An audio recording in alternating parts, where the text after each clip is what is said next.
sit down.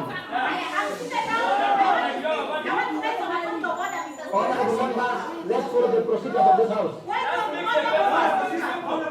Have your seat. I will not listen to you until you sit down.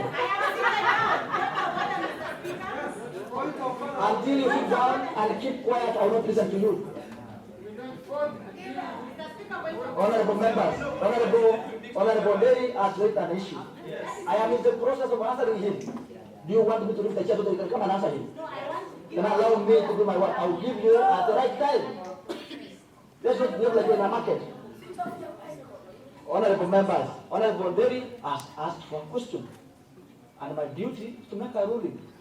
You cannot cut me in the middle of making a ruling. Come